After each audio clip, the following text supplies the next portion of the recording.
To square or not to square? That is the question.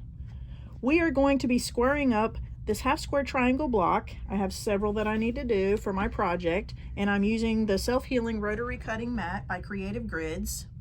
So some people do not square up their squares in quilting. Well, this is something that you definitely need to be doing. Every little square that you make, you need to square up, and I will show you why.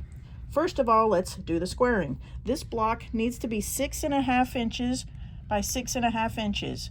I'm putting a ruler on the diagonal line here, and you can see there's excess around, and we want to cut all of that off. So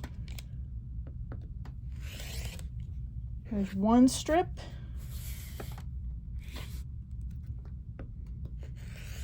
two strips,